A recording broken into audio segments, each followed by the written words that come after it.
Cześć, Bartek Urban. Zapraszam do testu Audi A5. I to Audi A5 Kombi, czyli Avant. Tak, teraz nowe A5 występuje w wersji Sportback oraz Kombi, podczas gdy poprzednia generacja A5 to było Coupe, Cabrio oraz Sportback. Skąd ta zmiana? Ano stąd, że według nowej strategii z nazwami w Audi parzyste modele mają być elektryczne, a nieparzyste spalinowe. Dlatego też A5 zastąpiło A4 i A5 jest spalinowe. To znaczy, tak miało być, jak wprowadzono A5, bo już przy modelu A6 i A7 namieszano, jednak A6 będzie i elektryczne, i spalinowe. Ciekawe, czy w przyszłości Audi nie wróci też do nazwy A4 dla spalinowego modelu. Dobra, ale skupmy się na testowanym A5. A5 w kombi, które wygląda świetnie. Poważnie, świetnie. Audi od zawsze potrafiło stworzyć kombi i tak też jest w przypadku nowej A5. Piękna linia boczna, ładny przód i modne tylne światło przez całą szerokość. No dobra, te światła powoli robią się nudne, ale i tak mi się podobają, bo auto jest bardziej widoczne w nocy. Nowa A5 Kombi bardzo dobrze się prezentuje, zwłaszcza w takiej konfiguracji, czyli szary lakier oraz wielka 20-calowa felga. W zasadzie to duże koło to jest to, co to auto potrzebuje, bo w serii na 17-calowym kole A5 wygląda nieco smutno, ale wystarczy dać większe koło i od razu jest lepiej. Ale to niestety problem jest w większości samochodów, że w podstawie wyglądają czasami biednie. Testowane Audi A5 miało też pakiet S-Line, chociaż tutaj aż takich różnic względem zwykłej odmiany nie ma. To, co mi się podoba w nowej A5, to wydechy, które wreszcie są zawsze prawdziwe. Zresztą, po wydechu można poznać, jaki silnik jest pod maską, bo diesle mają właśnie wydech jak tutaj, czyli dwie końcówki po jednej stronie, a w benzynie mamy dwie rury po obu stronach. Wracając jeszcze do świateł, to w A5 w opcji możemy mieć lampy, w których można zmieniać motyw świecenia. Tak, mamy 8 różnych sygnatur świetnych, zarówno dla przednich, jak i tylnych świateł. Od taki bajer typowy dla dzisiejszych czasów motoryzacji.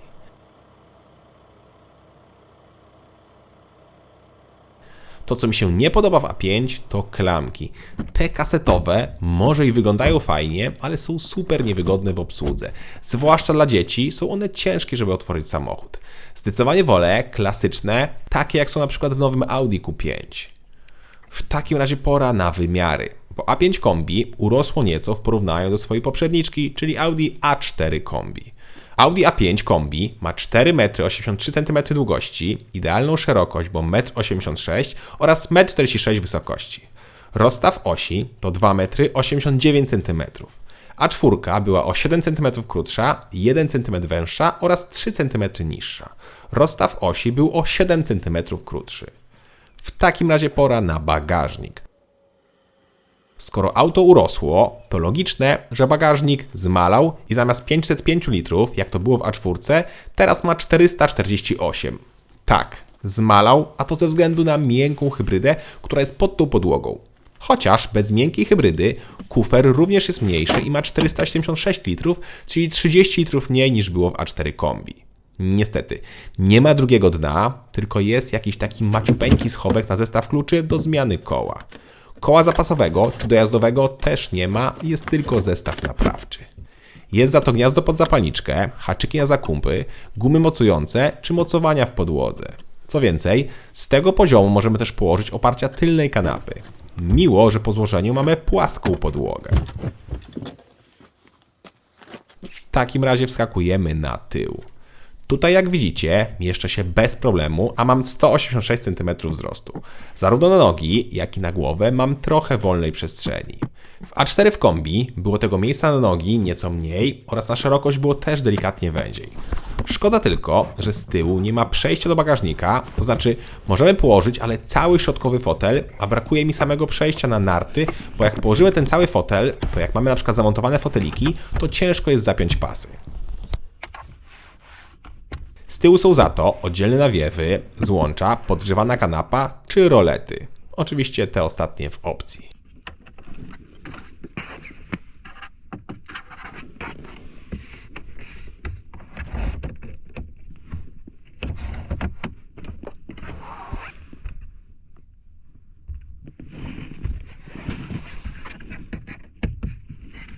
Pora więc usiąść z przodu. I pewnie już z tyłu zauważyliście, ale testowana A5 nie ma skór, tylko ma fotele materiałowe, które moim zdaniem naprawdę wyglądają dobrze. Poważnie, może na filmie tego nie widać, ale w dotyku ten materiał jest bardzo przyjemny i wygląda nieźle. W pakiecie S-Line mogą też być takie sportowe fotele, jak testowane, które są w pełni elektryczne i są naprawdę wygodne. Autem zrobiłem trasę ponad 1300 km w jedną stronę i miałem momenty, że jechałem po 8 godzin bez przerwy, bez jakiegokolwiek zatrzymywania się i było bardzo wygodnie. W takim razie pora na deskę rozdzielczą. No i to jest moim zdaniem najsłabsza strona nowego Audi A5, czyli wygląd nowej deski rozdzielczej, no i jakość oraz to, jak wyglądają m.in. zegary cyfrowe. Układ deski jest niestety taki sam, jak teraz w każdym innym aucie. Zdejmujemy znaczki i nie poznamy, czy to klasa premium typu BMW, Audi, czy może jakiś Hyundai, Kia albo jakiś chiński samochód. Szkoda, że Audi poszło modą jak każdy inny, czyli 2 tablety sklejone w jeden i coraz mniej fizycznych przycisków. Teraz już niemal wszystko, poza audio, trzeba klikać na przyciskach dotykowych na ekranie lub na kierownicy. A to jest niewygodne, chociażby przy klimatyzacji, a przecież panel klimy zmieściłby się tutaj idealnie na środku na dole deski rozdzielczej. Idealnie wpasowano za to ekran dla pasażera, który jest kompletnie zbyteczny. To znaczy, ja nie widzę dla niego żadnej funkcji. I co gorsza, to nie jest pojedyncza funkcja, to znaczy pojedyncza opcja. Ten ekran to część pakietu, w skład którego wchodzi mnóstwo fajnych dodatków, ale też całość kosztuje aż 21 000 złotych i właśnie nie można zrezygnować z tego samego ekranu. Albo bierzemy wszystko, albo nic. Chociaż jak ekranu nie ma, to w tym miejscu jest morze Piano Black, co wygląda strasznie. A i ekran dla pasażera jest w innej technologii, TFT, czyli inna niż pozostałe ekrany, które są OLEDami. Tak jak mówię, ekran dla pasażera to jest moim zdaniem kolejna głupia i niepotrzebna moda. Taka sama jak moda z zegarami cyfrowymi, ale to można przeżyć, jak są dobrze zrobione, a te w Audi takie nie są, bo mają 2 motywy, oba super nieczytelne i brak możliwości większej personalizacji. A przecież zegary cyfrowe, co powtarzam nieraz, pozwalają na nieograniczone możliwości personalizacji. Tu powinno się wgrywać skórki, jak kiedyś na Winampie, a nie jakieś 5 kresek i dziwny obrotomierz. Co to się stało, że światła, na które przecież nie patrzymy, mają więcej motywów niż zegary cyfrowe, na które gapimy się podczas jazdy ciągle? Chociaż akurat na zegary cyfrowe w tym samochodzie nie trzeba się gapić, bo A5 ma bardzo ładny, duży, rozbudowany i czytelny wyświetlacz head-up.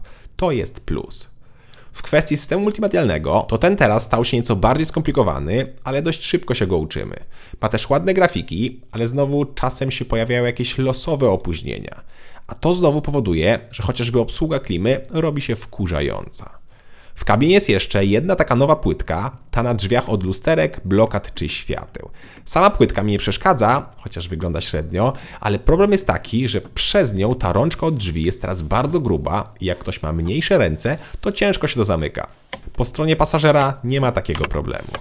Dotykowe przyciski pojawiły się też na kierownicy, chociaż one są takie haptyczne, czyli ruszają się te płytki, ale to też średnio wygląda. Wygodne za to jest to, że można zaprogramować przycisk na kierownicy do wyłączenia systemu wykrywania znaków, czyli ISA. Wyłączenie więc trwa sekundę i jest banalnie proste. Dobra, to pora na materiały i spasowanie.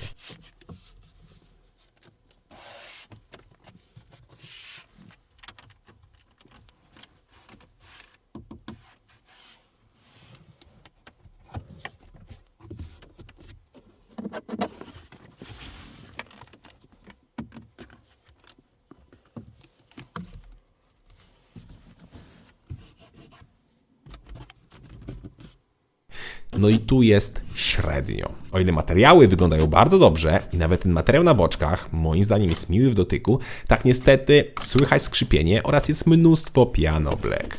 Tak jak mówiłem, wnętrze A5 moim zdaniem odstaje od tego, jak wygląda z zewnątrz to auto. Co więcej, mam nieodparte wrażenie, że materiały i spasowanie były lepsze w A4 czy starej A5. Dobra, to jeszcze schowki, a potem zaglądamy pod maskę.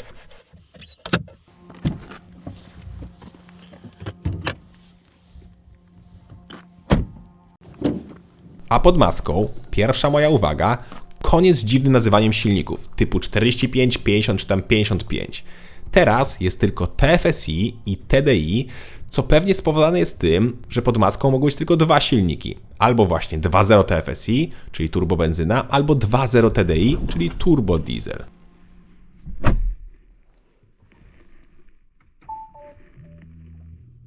Chociaż wersje TFSI mają różne moce, bo 150 lub 204 konie, a obie nazywają się tak samo, po prostu TFSI S-Tronic, czyli benzyna ze skrzynią automatyczną.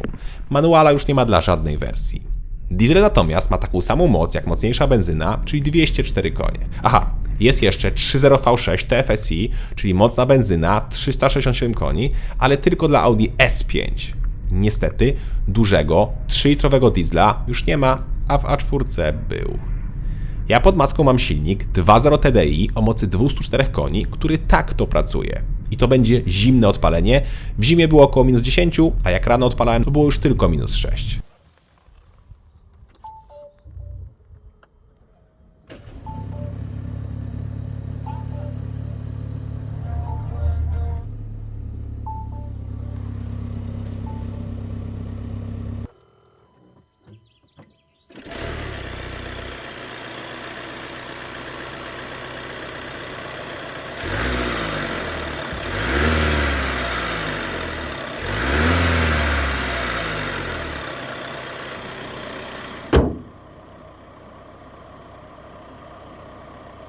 Typowy, klekoczący diesel, który za to jest świetnie wyciszony w kabinie. To znaczy, podczas zwykłej jazdy nic go nie słychać, tak samo jak w ogóle szumów koło auta nie słychać.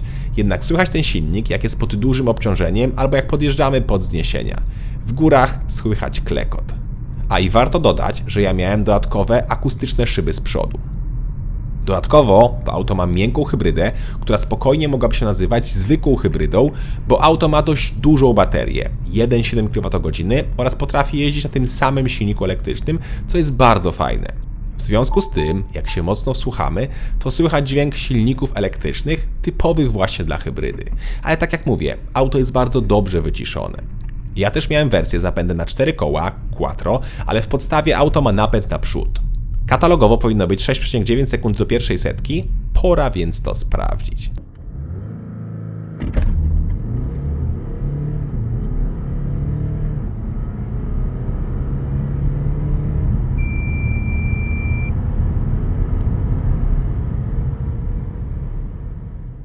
Wynik to powtarzalne 6,7 sekundy, czyli szybciej niż deklaruje producent. I co ciekawe, jest tutaj procedura startu i to taka naprawdę agresywna. To znaczy, to pierwsze szarpnięcie jest naprawdę mocne, nie spodziewamy się tego po niesportowym aucie z dieslem. Zrobiłem też pomiar bez procedury startu i w najwolniejszym trybie i wtedy wynik to 8 sekund.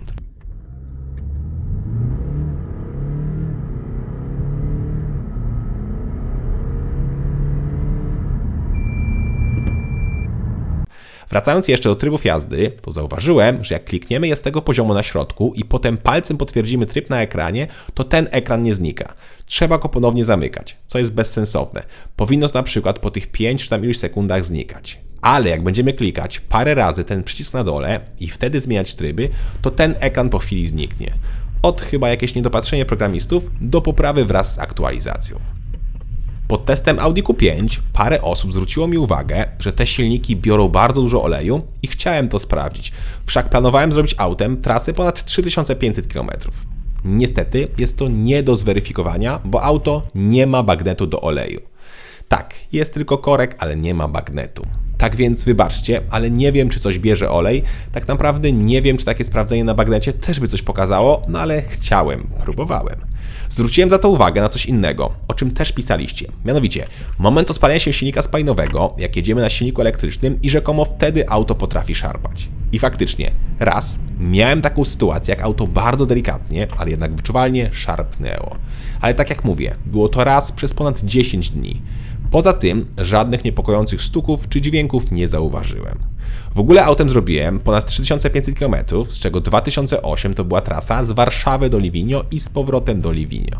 Na takiej trasie idealnie można poznać auto, wyłapać jego wady oraz zalety oraz świetnie zobaczyć realne spalanie, czyli z dystrybutora. Audi A5 ma bak paliwa o pojemności 60 litrów, co w trasie starcza nam zrobienie od 800 do 900 km, w zależności oczywiście od prędkości. Jak widzicie, w jedną stronę moje spalanie to było 6,3 litra przy średniej 101 na godzinę, a w drugą stronę 6,7 ze średnią 99.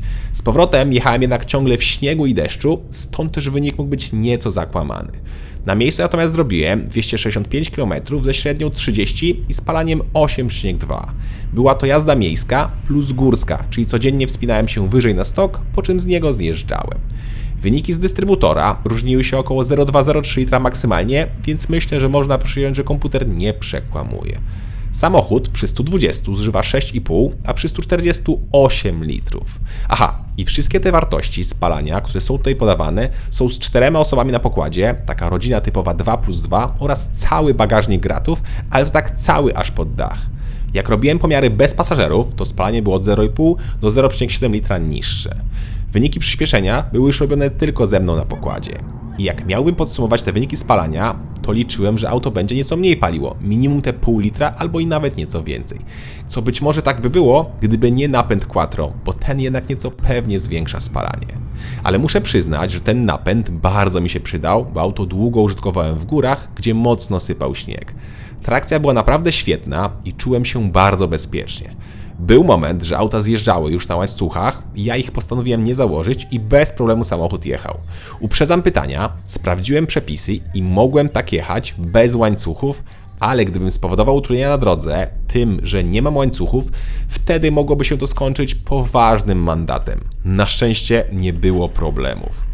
Nocą doceniłem też światła. Te świecą rewelacyjnie, mają bardzo daleki zasięg świecenia i świecą bardzo jasno, co zresztą teraz widzicie. To, co mnie nieco zdziwiło, to opóźnienie na skrzyni biegów i to właśnie takie samo w trybie Dynamic i w trybie Comfort oraz Efficiency, czyli i w tym najbardziej sportowym i w tym najbardziej leniwym, ekonomicznym. Nawet przestawienie na sport nie poprawi tego, zawsze jest ta zwłoka.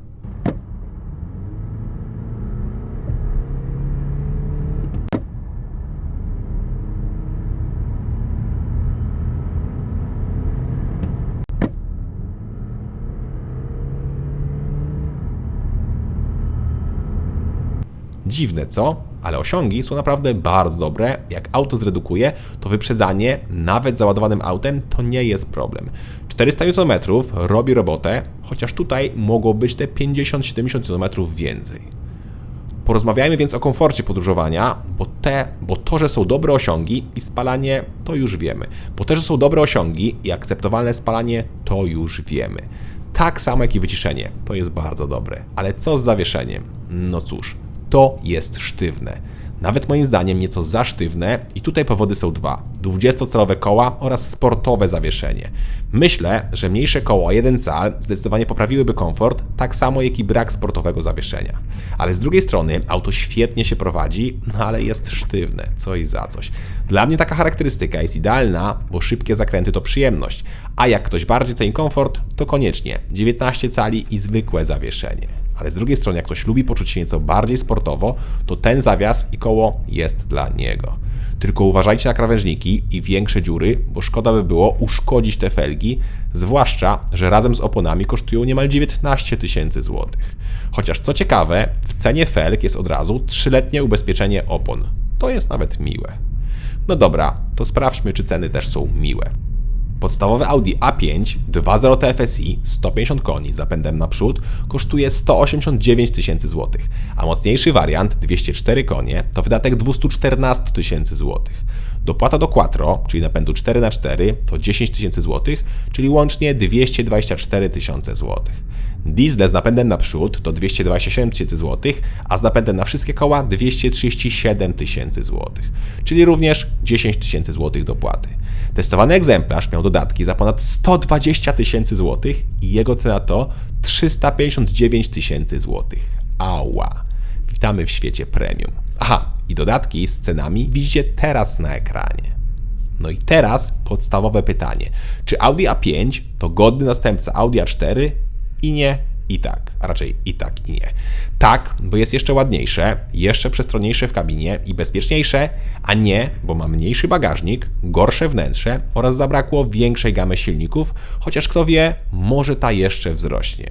Ciekawi mnie też, czy Audi przypadkiem nie wróci do nazwy A4 po jakimś odświeżeniu. Cześć!